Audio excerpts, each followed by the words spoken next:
This episode is brought to you by Cruising Bears, a global travel community built on giving bears, chubs, and chasers the ultimate vacation escape. Visit bigfatgaycruise.com for details.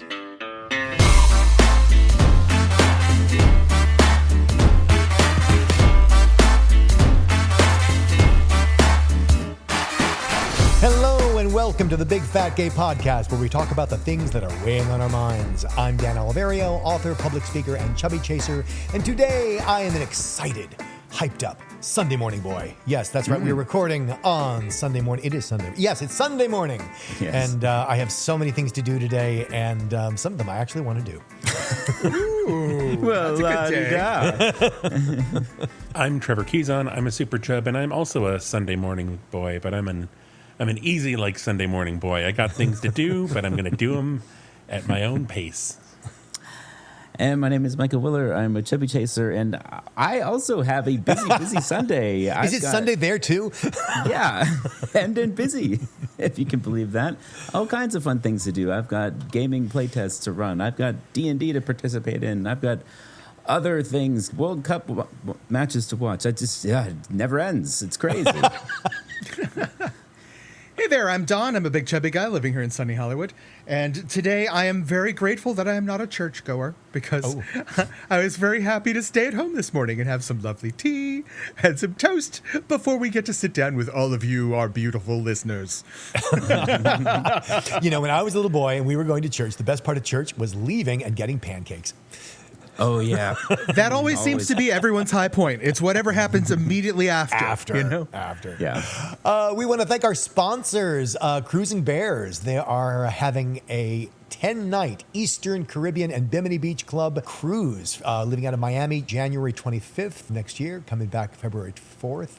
And you can get details of that at bigfatgaycruise.com. So maybe we'll see you on a cruise. Yeah. Also want to thank our Patreon partners. And for those of you supporting the podcast, very important. Thank you very much. And also remember that you can save 15% off your bearskin order with the promo code BigFatGayPod. Use our Big Fig link on our website to get it yourself a mattress and give the podcast a little love.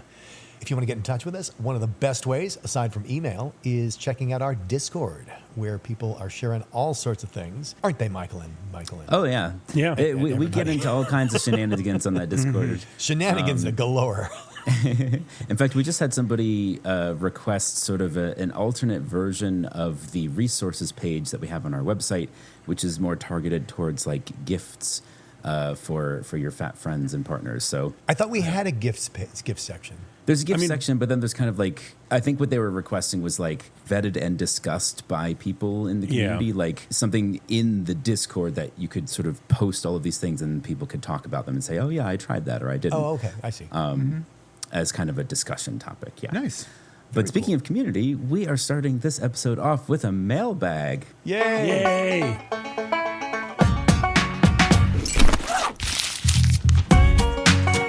Our listener writes, "Hi there.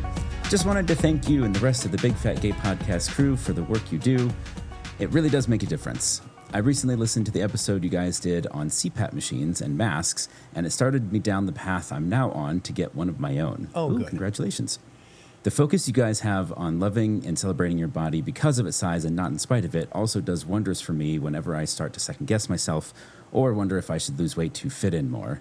It's helped me on my journey to not only embrace my fatness, but to celebrate it and not be afraid to take up space that I've been working on filling up to begin with." Which is awesome. Thank you so much for writing in.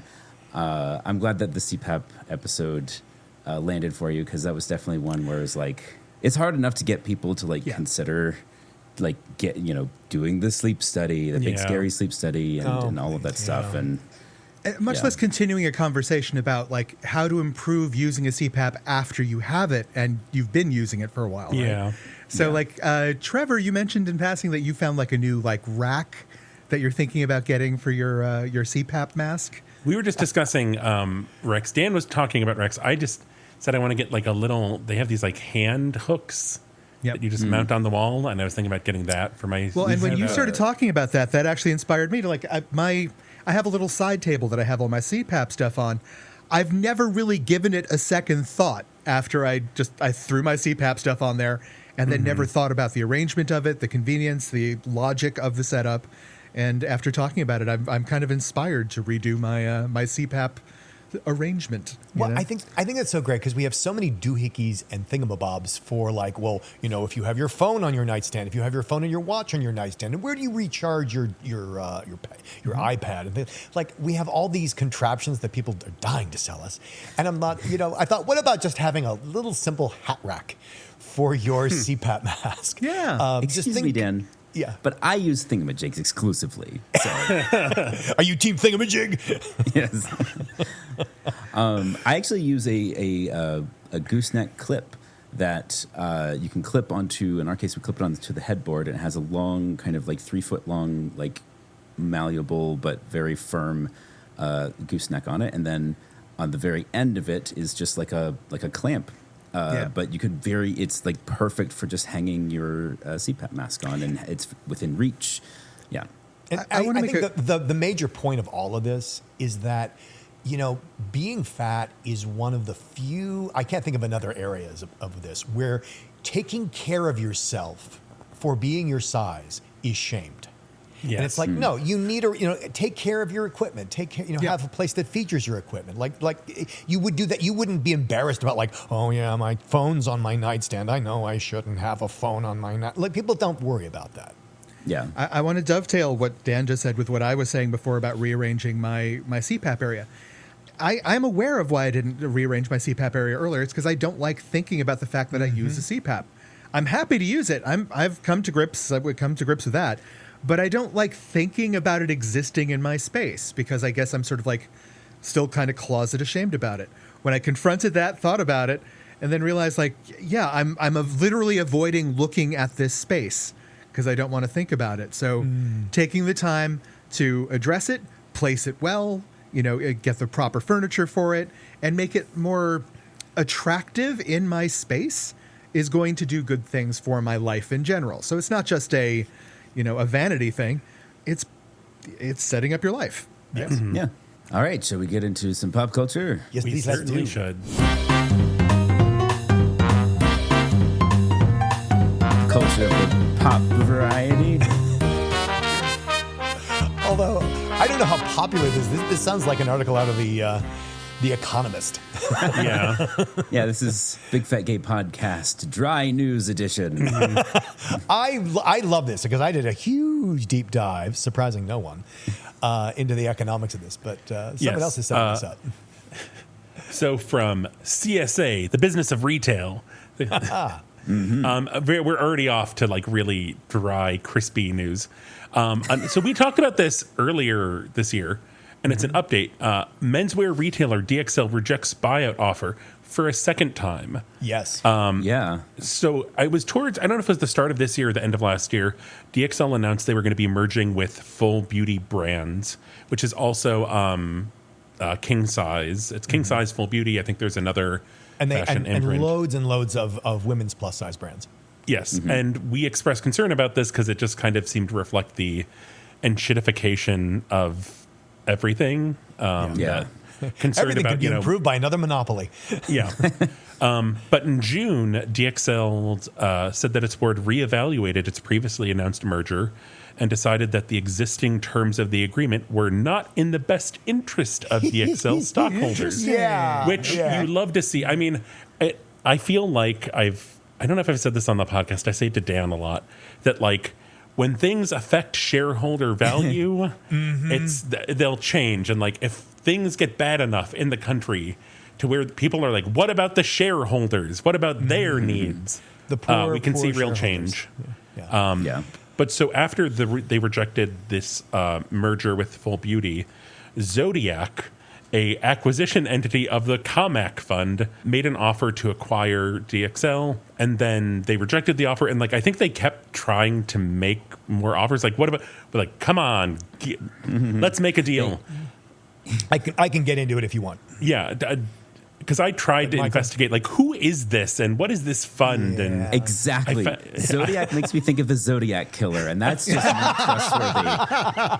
trustworthy. Never trust a killer named Zodiac. So what this is, it's a very elaborate corporate shell game of one thing buying another thing in the name of a fourth thing, and then the people that, and it's all designed to it's all designed to basically finance debt. If you go back to the beginning, yes, they announced this merger. And they announced this merger pending due diligence, which is to say, like, you know, if you ever bought a house, like you make an offer and then you're like, okay, well, now let's look at the inspections. And then because you have all these off ramps if things don't come to muster. And, well, they did their due diligence. And as it turns out, surprising, I don't know, not me, Full Beauty is a disaster area, having only emerged from bankruptcy in 2009. They declared bankruptcy in 2019, along with a lot of other things.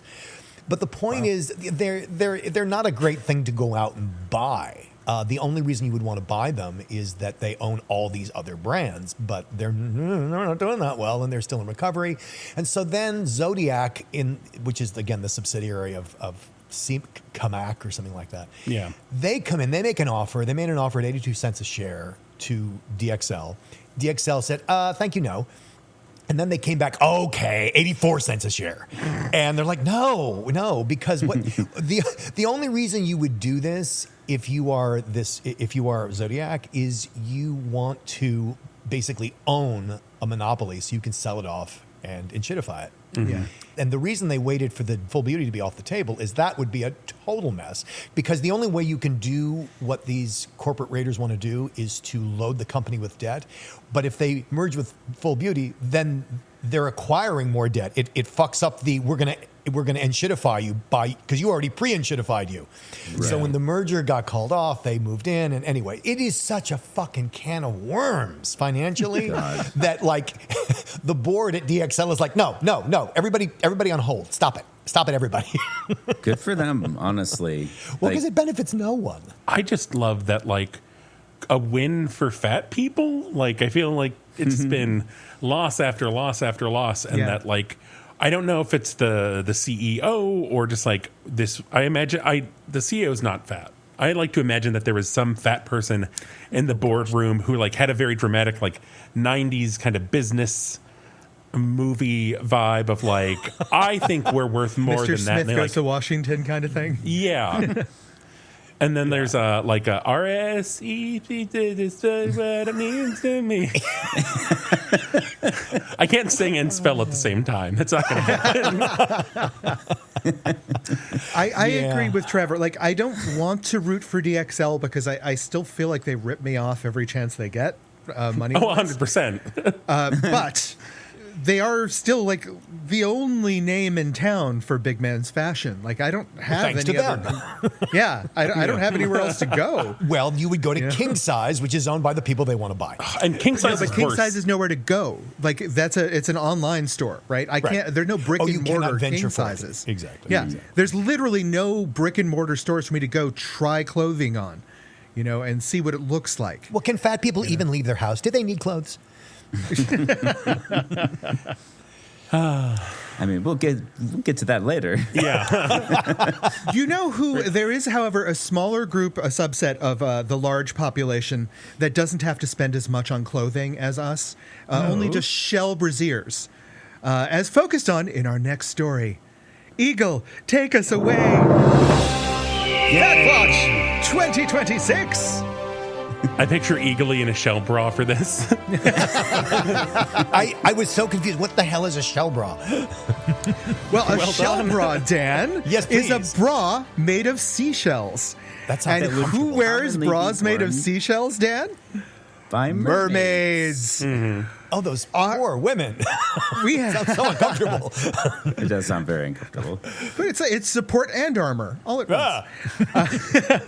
So we have a news article here that is just a lovely read. I think it's from the Advocate, titled "Mermaids Are Here and Queer. Just Ask Chez Monique." As the founder of the Society of Fat Mermaids, Chez Monique is making waves and building community. So this goes into a story that I have actually known mermaids in my real life. I know, young women who move to Hollywood and perform in mermaid tails as part of their career, and they love it. It's not just a job for people who do it. It's sort of fulfilling a fantasy. It's a cosplay fantasy. They literally get to swim in mermaid tails and be oohed and awed at by children and ogled by people who shouldn't be ogling, maybe. But it should be said that there are plenty of people who do this for free for cosplay, and it's just enjoyment for them and liberation. But one of the wonderful things about Chez Monique is that she felt that she didn't have a place in mermaid society. Because the picture of the mermaid is almost always Ariel from The Little Mermaid. Petite, small, white, invariably white, as proved by when Disney tried to make the Black Little Mermaid movie a few years ago to, let's just say, much attention from people. Well, they at did large. make it, yeah. And People had a perfectly calm and measured reaction, as they do to anything on the internet. Yeah. So feeling like there wasn't a space for her, out there, Chez Monique went out and she founded the Society of Fat Mermaids, which promotes size inclusion and diversity within the mermaid community. The group, which offers both apparel and pod of support, they've really grown. They have over 10,000 followers on Instagram. They have over 5,000 members on Facebook. There's a presence now. But one of the things that I wanted to share with this is just like there's some beautiful pictures of her swimming underwater in her mermaid outfit and lounging on the ocean on the beach. Yeah, just gorgeous. And it's a portrayal of mermaids that is, I find, very true to the mythology of mermaids, but just flying in the face of what we've been told they are through at least my entire lifetime. One of the theories for how the legend of mermaids arose is that sailors were seeing manatees. And you know what? If you've ever seen a manatee, you wouldn't picture Ariel. No. If you've been at sea for 9 months with nothing but, I love that she's launching a school for fish, which is going to be an online resource for beginner mermaids, and having panels and discussions about gender diversity in the field, because I want to be a fat mermaid. And I think my biggest obstacle to that is my buoyancy. I was wondering about that too. I was thinking because they have a lot of really cool pictures of her like submerged, swimming around as a mermaid. And one of the pictures in this article in The Advocate is 3 people in the mermaid tank in their outfits, like floating. And then in the foreground, outside of the tank, are other members of the society. And the way that they staged the picture, the 3 people in the tank had to have been coordinated and submerged underwater at the same time for a certain amount of time. And I'm thinking, like, they must be buoyant, right? Like, I'm not sure, but I believe that some of the more expensive tails come with ballast. So, like, there's a weight in them to counterweight how much you float. I have to say, this pivot from this DXL article to this has me imagining the Fat Mermaid uprising, attacking the super yachts. Well, and it gives new meaning. They're using the orcas already. It gives new meaning to the phrase tucks and tails. Wow. You're welcome. Oh. You're welcome. Yeah. So, anyone who's interested, I do recommend just going to check out the article. It has some links to some other beautiful pictures of the Fat Mermaid Society. It's really worth it. And they're at Society of Fat Mermaids on Instagram. Yeah. Fantastic. And Chez Monique is Mermaid Chez Monique. Chez spelled C-H-E.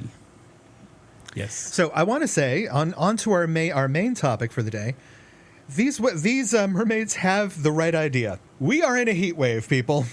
If you can lounge about in a pool all day long wearing nothing but a tail and a seashell bra, now is the time to do it, because this is not okay. Temperatures over 100 everywhere. So, guys, what are your tips? How do you keep cool in this kind of heat?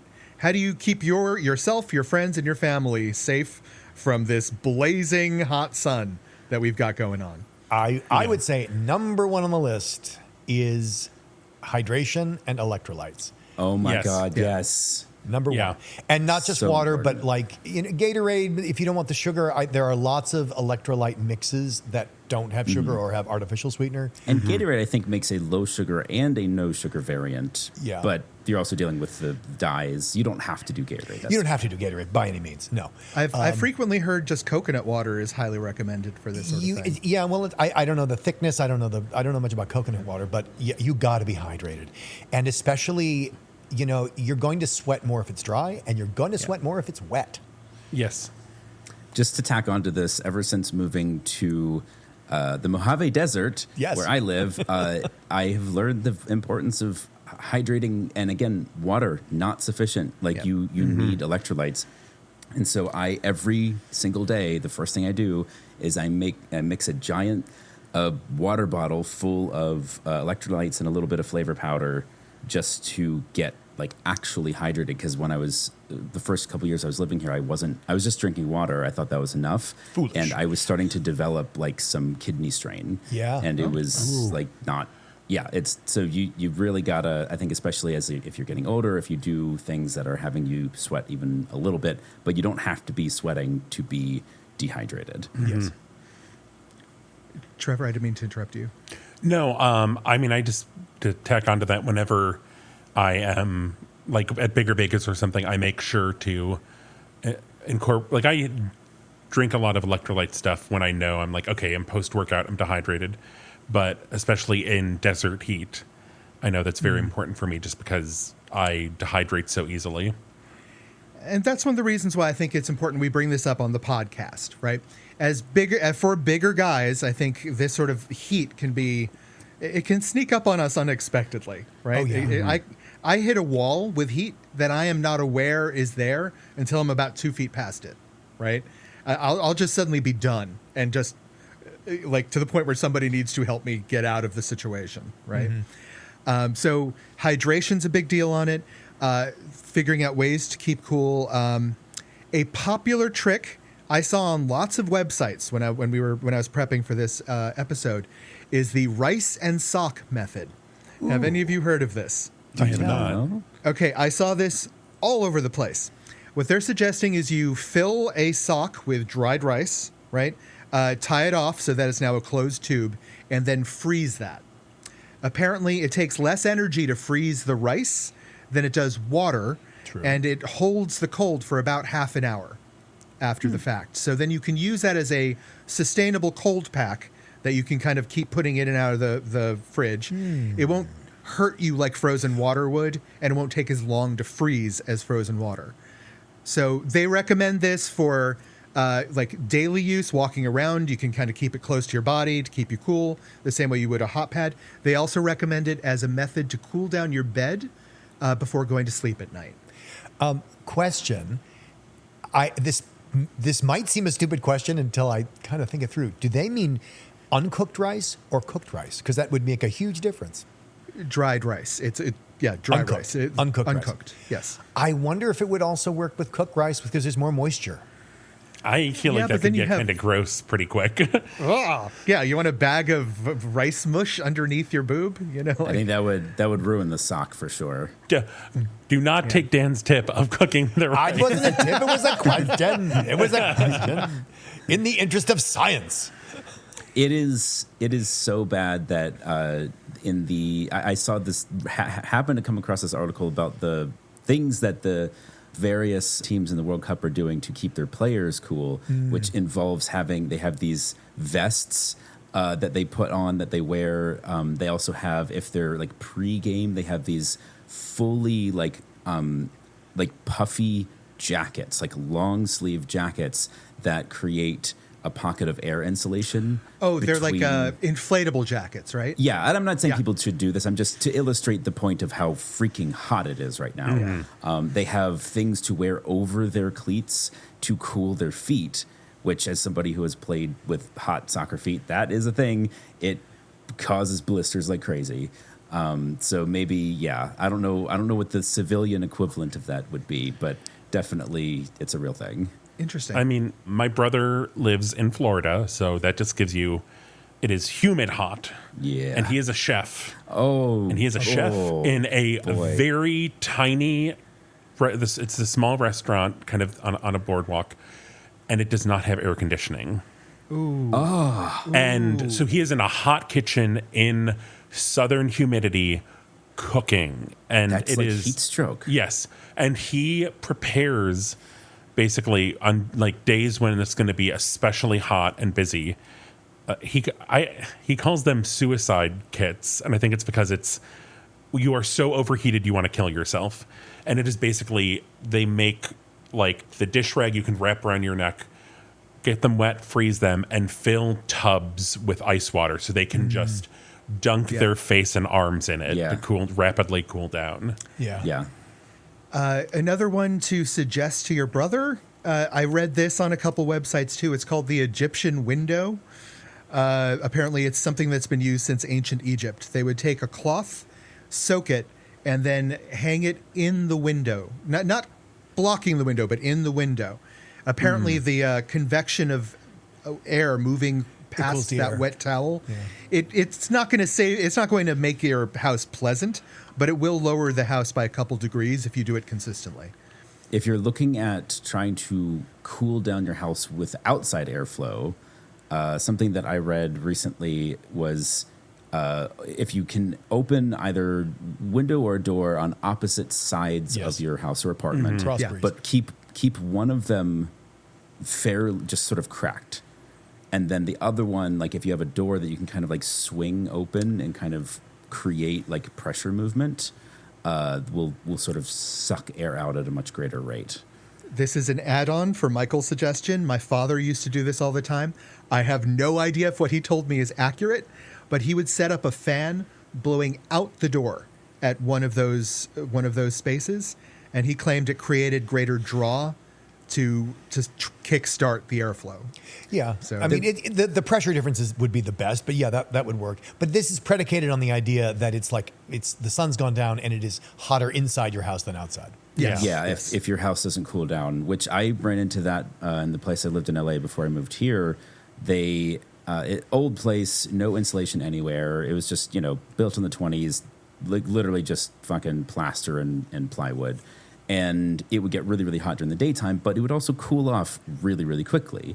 Yeah. And then they added insulation to the roof only. And suddenly it turned into an oven where that heat would come in and had nowhere to go, and it would just stay there. Yeah. And so I learned a lot about the efforts and lengths you have to go to just to keep a place tolerable. Not even cool, but tolerable. Yeah, I have a similar situation where my apartment holds the heat during the summer and quickly disperses all heat during the winter. It's interesting. It's interesting. In the effort of like preventing heat stroke or like how hot, how you check the weather report, like how hot is it going to be today, and you check the humidity. I want to talk a little bit about the difference between humidity as a percent and dew point as a temperature.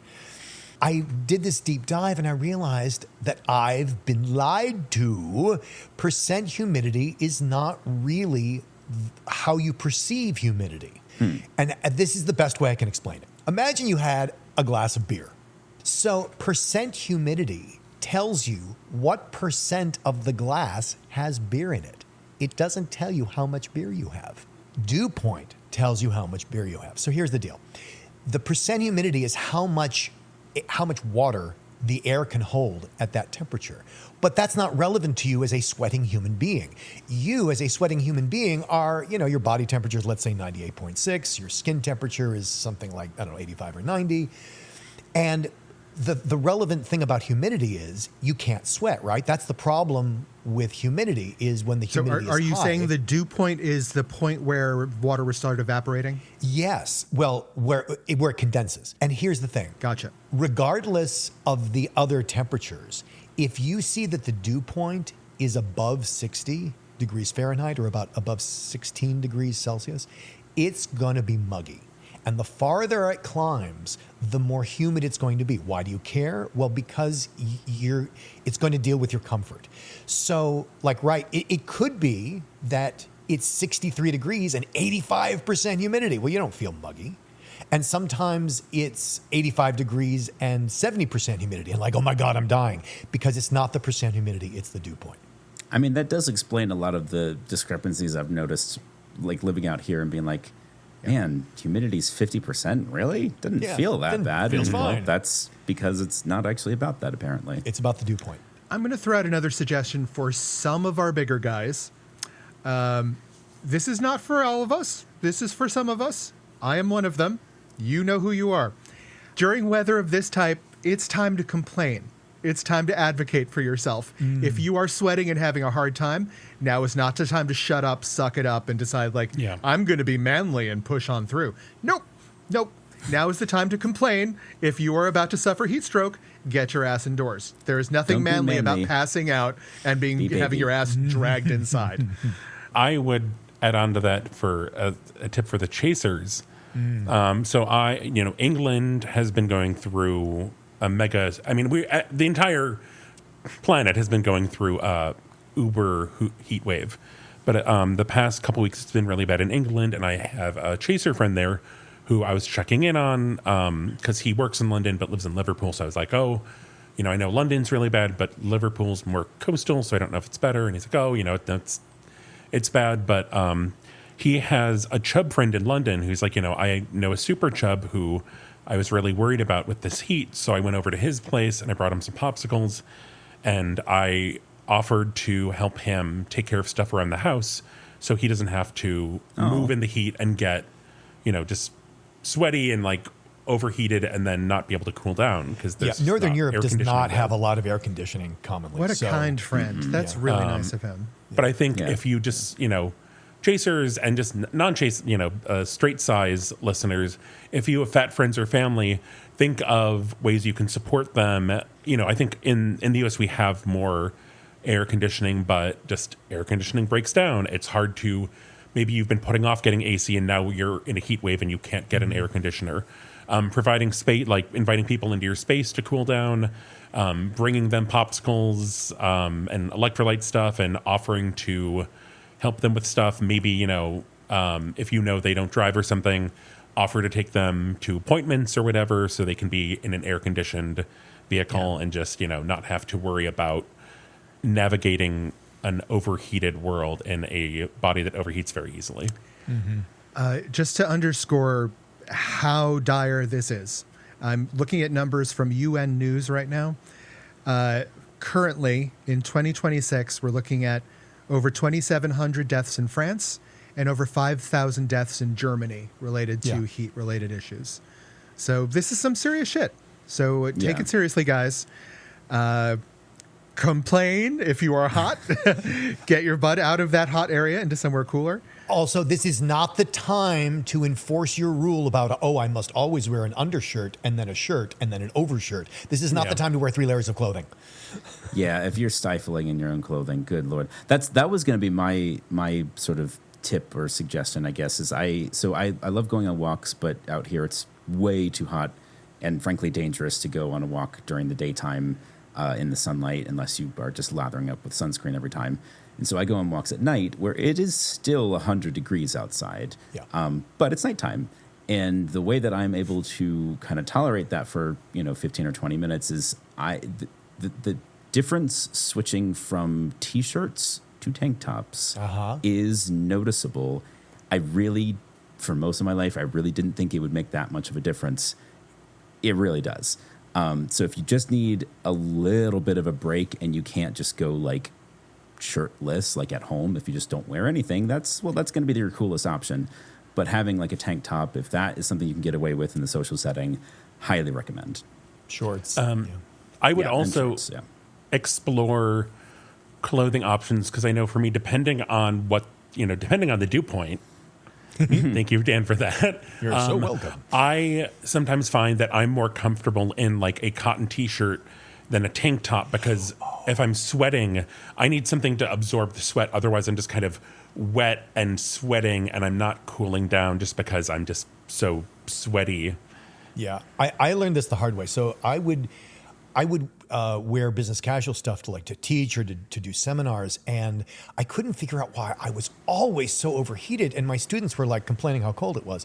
And then I realized I was wearing a lot of cotton poly blends, which Yeah. which were just holding this layer of hot air in. Yeah. And I was sweltering in my own clothes because I wasn't wearing a natural fiber that could breathe, which typically in the U.S. is cotton. I know there are other fabrics that will allow that. I don't know what they are. Linen. But the cotton poly blends, or God help you, all poly, like 6 kinds of polyester, you are putting yourself in a plastic bag. Yeah, a friend of mine who is a set dresser who's also fat, his recommendation, as counterintuitive as it sounds, was to get a 100% cotton undershirt. Yes. Not a blend, all cotton, and then Which is wear hard to the find. undershirt. Yeah.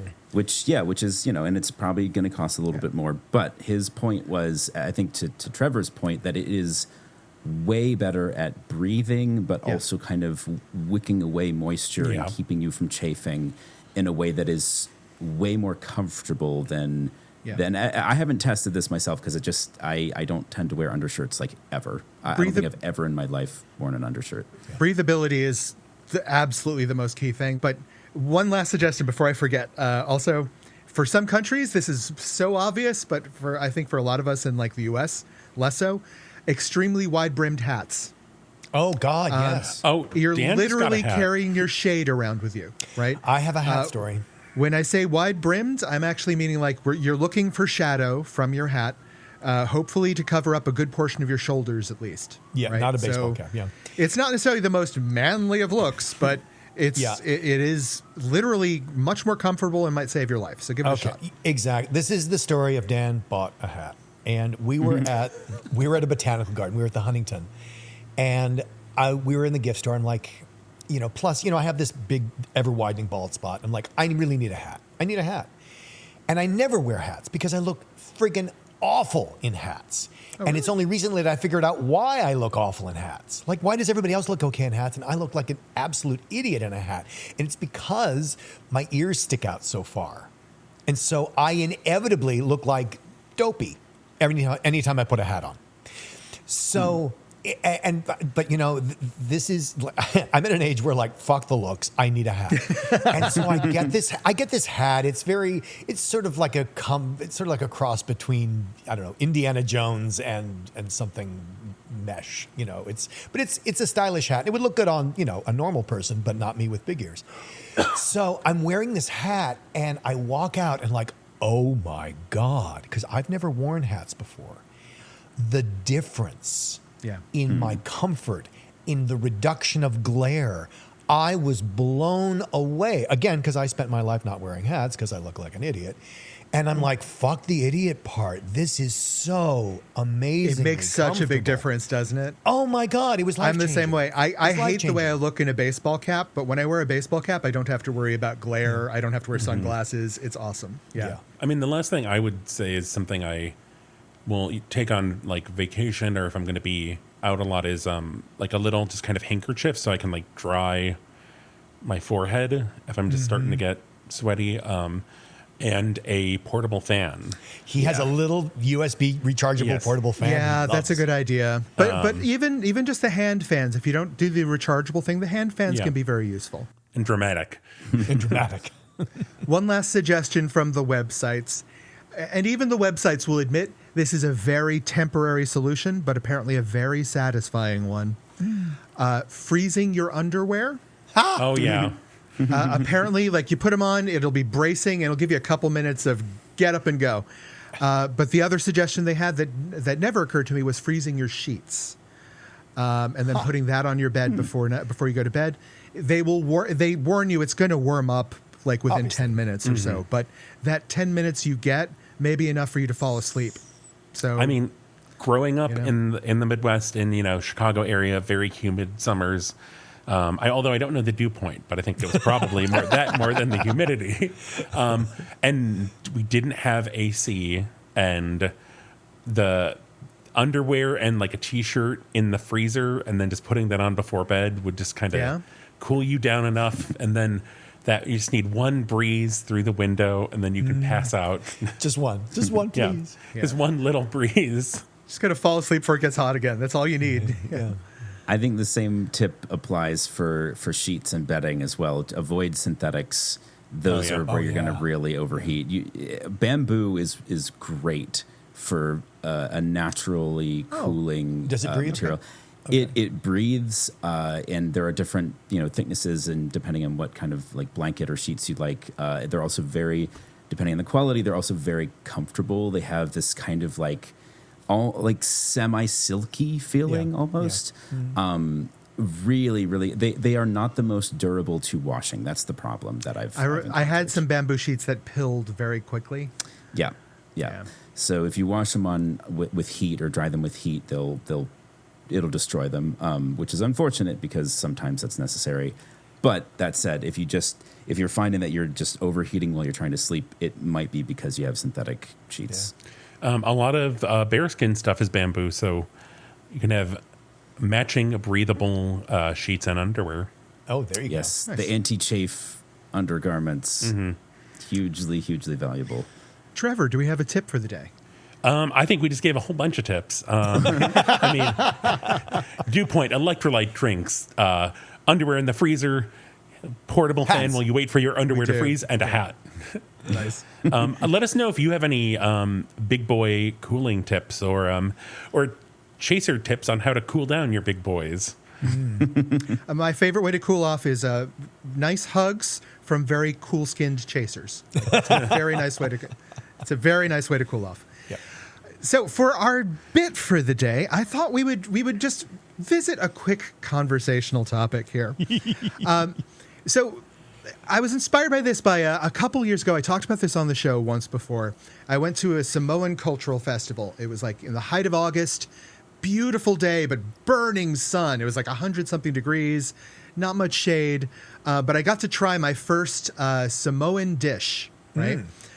Pane popo was the dish that I tried, which was basically fresh baked rolls that had been baked with a coconut custard that they were soaking in. It would soak it up, and then they would serve it with on top of more hot coconut custard, right?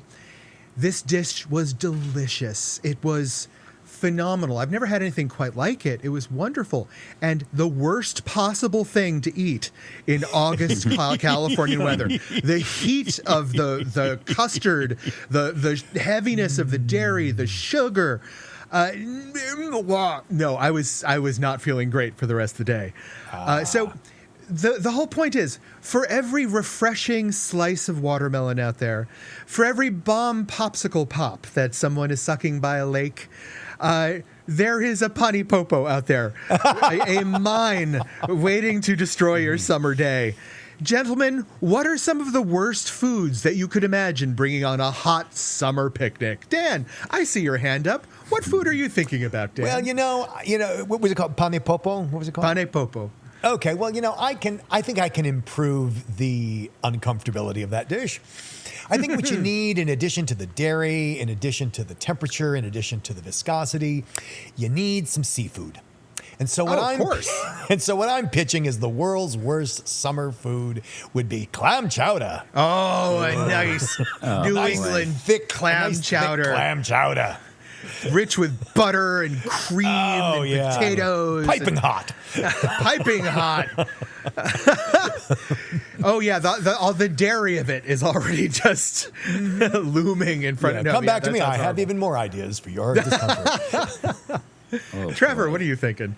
I am thinking, so your friend has brought some delicious ramen, and it is a little spicier than you think, and they're being very eco-conscious, so it is those very flimsy, biodegradable brown cardboard bowls. Oh, no. And you have plastic utensils, and it's a little spicier than you think, so you're trying to slurp it, but it's like getting on your face, and your mouth is all tingly, and then like there's the little tingly spots on your face, and you're just trying to, it's just real, and you're in a white tank top, so you're getting just like ramen broth stains on yourself, but it's really good, and you're really hungry, and like they brought this is the main dish. Yeah, so and you're it's just boiling. like really, and they managed to keep it really hot. So it's spicy, it's hot, and you're just all tingly. and then it's on your hands, and you're like, oh, I'm sweating, and it's getting in my eyes, and then you rub it in your eyes. I'm picturing that really. I don't know if you've ever had the really good ramen. That's like it's a fatty ramen broth that's so rich, from like and unctuous even. Yeah, no, so delicious, so wrong, so wrong. Michael, what delicious but wrong dish have you brought for us to share today? The one that I immediately went to, it sort of comes with a story / theory / experience. Funnel cake. Anything deeply fried and kind of full of, grease. Grease. I have had an experience with high cholesterol that apparently that was the issue that I was struggling with, that was giving me a lot of my exercise problems. And it's not always a symptom of people with high cholesterol, but it can be. And anything that's going to raise your cholesterol while you're still out and about in the heat in the sun, and like you're getting dehydrated, your blood volume is dropping, like your cholesterol is clogging up your arteries that are constricting in order to try and pump better, more efficiently. It's just an absolute recipe for disaster. So much so that even treated now, if I eat high cholesterol foods the day of or the day before playing soccer, I feel it. And I feel like garbage. Oh my God. So shrimp funnel cake. It's interesting that you go there for funnel cake, because like for me, funnel cake is such a state fair food. Absolutely. Right? That's Which is why. always in July, right? Yeah. But Yeah. now that you mention it, all I could think is like, wow, I've never actually had funnel cake like in the fall or the winter, and it sounds so much nicer so much then. better. It does. So much better in a cold atmosphere. Absolutely. Well, and as you know, You're the totally fall right. is the season for fried butter as well. All right. I've got one. I think I am proud of mine. I'm proud of mine. Let's hear. Let's hear. But Dan, you're going to be prouder of mine. Okay. Because my dish is Dan's fermented hot eggnog from Christmas. Oh God. Dan makes in this the lovely. It's special. It's literally one of those like special things. You get one sip of it a year. He's made this fermented eggnog. I think you're going to be making it in like a month or two, aren't you? I should start it now. Yeah. Yeah. And then so it ferments for 6 months, and then he serves it hot and brewed for Christmas, and it's wonderful, and it's rich, and it has this tang and this strong alcohol flavor that I think might actually kill me at 5 paces outside in the August. summer. Because you Yeah. know what's better on a hot day than hot cream and a lot of alcohol? Yeah. I'm picturing Dan handing it out to people at a marathon during the summer. Oh, that'd be amazing. Oh, that'd be amazing. I would pay money to watch you hand it out to marathoners. That would be fun. Chicken fettuccine. Well, you got a carbo load. What was that? Yeah, exactly. Well, Trevor, if our listeners have some amazing dish that we absolutely should not eat in August, where can they tell us about it? Well, we're on Instagram and Blue Sky as @BigFatGayPod. We're on Facebook as the Big Fat Gay Podcast. Leave us 5 stars there. Leave us 5 stars and a review on your preferred podcast platform. Support us on Patreon at patreon.com/BigFatGayPod. See the articles we talked about and join our Discord at www.bigfatgaypod.com, baby. I'm back. I did it again. That was perfect. First try. Well, maybe you just did an excellent job doing the little podcast roll call at the end. And it's 1,000 degrees outside. Your windows are starting to melt, so you pull down the curtains and you go to the fridge to get a nice, refreshing, scalding hot cup of fermented eggnog. Oh, And it is bubbling inside the jar. And you're trying to pry off the cap, and then it just erupts in a volcano of hot, boozy custard. So watch out. Oh, dear. I mean, I feel like it's already too late, but still watch out.